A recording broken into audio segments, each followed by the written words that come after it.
حي على الفلاح. One slight comment that should be used to clarify, when it says takathur fil awlad, plentiness in terms of children, it means a few things. It doesn't just mean having lots of children. Plentiness in terms of having lots of children. Of course, we're living in times where people don't want to have a lot of kids. It's bad for the economy, right? And there are even some countries in the world where there's a policy you can't have more than a certain number of kids. And they try to play with the order of Allah, and then it comes back to haunt them. Why didn't they want to have more children? They didn't want to have more children because they can't afford it. The economy won't support it. And what ended up happening now in places like China, now there's a new economic crisis. We don't have enough of a workforce to handle the infrastructure demands of our country because we curbed the population.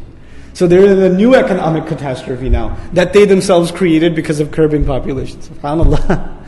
SubhanAllah. So you have both, the order of Allah Azza wa Jalla. Anyway, the second meaning that is not often caught is when Allah says takathurun fil amwal, it means, or fil awlad, it means you want more for your children.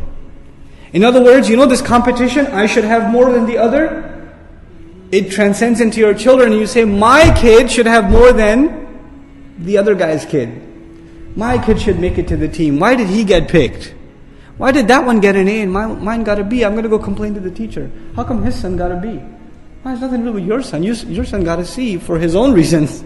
That has nothing to do with him. But you're always comparing yours to someone else's. Yours to someone else's. So this becomes petty, not just for you, but even for your children. So, Allah Azza wa Jal says, actually before we go to what Allah Azza wa Jal says in the next ayah, let's look at a few more comments. Ibn Abbas radiallahu anhu had an interesting reading of this ayah. He used to add an extra hamza in the beginning. Alhaakumut takathur? Or alhaakumut takathur, you know what that means? Did this urge of plentiness, this competition of plentiness, was this what distracted you? Is that what kept you busy? So it's actually, he reads it in the form of a question. He reads this ayah in the form of a question. And when you were yelling at someone, sometimes you yell at them in the form of a question. Is that what I taught you? Is that what you just did? Now you don't say, you just did it. You say, is that what you did? Can you explain to me why you did that or how you did that? So you put it in the form of a question because it's part of zajr, yelling at someone, scolding them. So Ibn Abbas radiallahu ta'ala anhu has that reading of the ayah. Abu Muslim finally, actually we already covered his comment. His comment was basically that it could be a shared sentiment among people. Okay, so we'll glaze that over inshallah. One last place we'll look at in the Quran in regards to the first ayah, which is in Surah Al-Kahf, which is a good explanation of Al-Hakumut Takathur. You know the story of the two farmers? One of them had a small garden, the other one had a much better off garden. How did he show takathur? He says to the poorer farmer, the wealthier one says to the poorer one, he says, أَنَا أَكْثَرُ مِنْكَ مَالًا وَأَعَزُّ نَفَرًا. I am more than you in terms of wealth. And I am more powerful in terms of manpower. I have a lot more sons that take care of my business. You're a loner. You don't have anybody helping you out. So he established this, نَحْنُ أَكْثَرُ. And the other one says, نَحْنُ أَكْثَرُ. So he was showing this takathur to the other. Allah says, حَتَّى زُرْتُمُ الْمَقَابِرِ. Zara is to go meet someone. Ziyara is to go meet someone. Even in Urdu people say ziyarat karna, right? Similar word, to go meet someone. But actually in ancient Arabic it has another meaning. It's actually to go and hug someone too. For your chest to meet, this is also called ziyara. Meaning you don't just go meet someone and wave at them, you go and give them a hug. Okay? And Allah uses this, and by the way, when you meet someone, is it permanent or temporary? It's temporary. You leave eventually. So it has that meaning too. Not just you moved in with someone, you visited them, meaning you left afterwards. Allah uses this word, حَتَّى زُرْتُمْ الْمَقَابِرِ. Until you met with, or you came to greet the grave. Literal meaning, until you came to greet the graves. In other words, when you meet someone, you're looking forward to them, and you're preparing for it. Whether you like it or not, you have to go meet. And who's the one you're going to visit? Your grave. By using ziyarah with maqabir, one of the lessons we learned here is we're not going to be in our graves forever. Because a visit is not for ever. Allah doesn't use ziyarah for Jannah or Jahannam, but He uses ziyarah for maqabir, for graves. But the other meaning is, you used to go to the graves, and when you go to the grave, what should happen? What should happen is, you should remember where you're headed. But you even used to go to the grave to show off against each other. So even the grave that is supposed to be the easiest place for you to remember your purpose in life. You know, if you're not a very spiritual person and you don't think about the akhirah a lot, if you haven't prayed for years and years and years, if you go for a burial, and you've never gone to a burial, if you go to a burial after a janazah, you follow the procession and you go to the burial. If you go that will be a spiritual experience for you. Just walking around and reading the gravestones. Reading this guy died at the age of, or this child died at the age of 20, this one at the age of 6 months, this one at the age of 83 years, this one at the age of 31, this one was this guy was my age, this woman, this man, this woman, and you will read that and you won't be thinking of them. Who will you be thinking of? Yourself. It's going to open up your eyes. The graveyard is a great place to open up your eyes, to remember where we're all headed. It's a place of silence and reflection. And yet you people, you even turned the graveyard into a place of takathur. You couldn't even get a lesson from that. You people are hopeless. Which is why the past tense in the beginning is appropriate. Alha.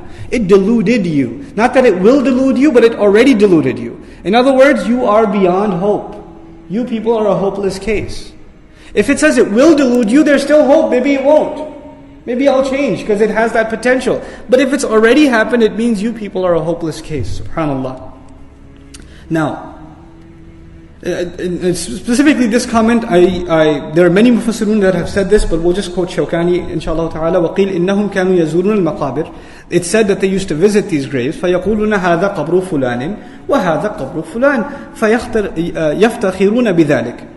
And they used to say, this is the grave of that great one. This is the grave of that great one. They used to take pride in saying that. كَلَّا سَوْفَ تَعْلَمُونَ ثُمَّ كَلَّا سَوْفَ تَعْلَمُونَ. Identical ayat, except for what? ثُمَّ in the beginning. The rough meaning, كَلَّا. First, let's look at the word كَلَّا. بِمَعْنَى حَقًّا. كَلَّا means for sure. كَلَّا literally means not at all. No way. No way. In other words, this delusion of yours is not going to last. No way. You're going to wake up soon.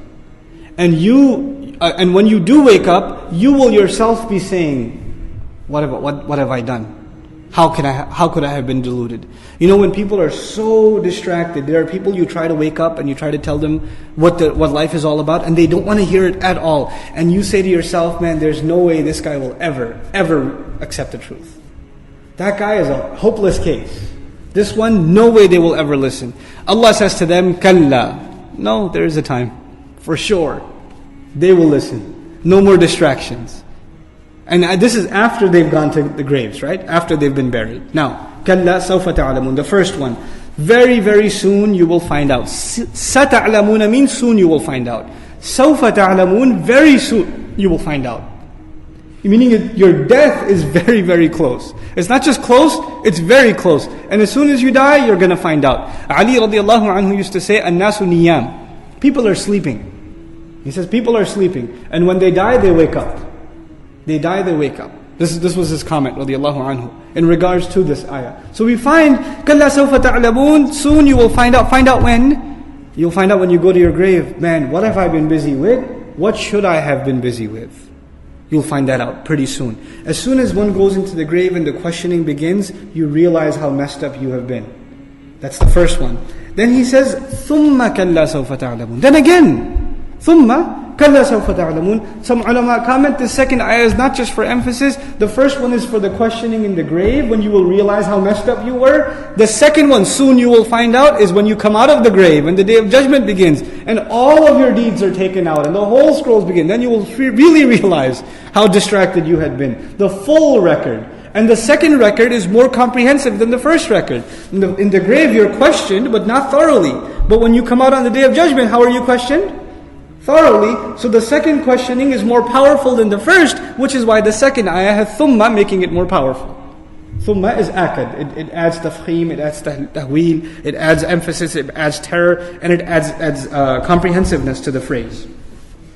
So Allah Azza wa Jal says, كَلَّا سَوْفَ تَعْلَمُونَ ثُمَّ كَلَّا سَوْفَ تَعْلَمُونَ. Az-Zamakhshari has an interesting comment. He says, إِنذَارٌ لِيَخَافُوا فَيَنْتَبِهُوا مِنْ غَفْلَتِهِمْ. This is a gift from Allah. This is a warning, so that they may wake up from their delusion and their distraction. وَالتَّكْرِيرُ تَأْكِيدٌ لِلْرَدْعِ وَالْإِنذَارِ عَلَيْهِمْ. And this repetition, the benefit of it is that when you repeat, the warning becomes stronger. I'm telling you. When you do that twice, what happens? the one listening, is really warned. If you really want to stop your kids running into the parking lot, stop, stop, stop. You don't say it once. How many times do you say it? You repeat it? The more serious the warning, naturally, what do? You repeat it. You're going to find out. You're going to find out. كَلَّا سَوْفَ تَعْلَمُونَ ثُمَّ كَلَّا سَوْفَ تَعْلَمُونَ. The repetition of it actually adds to the state of urgency and the style of warning that Allah Azza wa Jalla is communicating. وَالْأَوَّلْ أَشَدْ. And this style is used in Arabic, for example, أَقُولُ لَكْ ثُمَّ أَقُولُ. I'm telling you. Man, I'm telling you. You say it again. And you say this twice to get the point across to someone who does, apparently, until you say it to them this way, it won't affect them. They're beyond the point of just casually talking to them and they're ready to reason. So you have to give them the stronger language. The Quran, the problem is, for us the Quran is in the form of book. We're reading it. But when the Quran was being recited to the kuffar, it wasn't being recited in the form of book. How was it being presented? Speech. And in a speech, you can emotionally affect your audience. Assalamu alaikum wa rahmatullah. If you enjoyed this video, please do share it with friends and family. If you want to see more videos from this series, click on the box at the top. If you want to see other videos, click on the box at the bottom. And don't forget to hit the subscribe button. Thanks.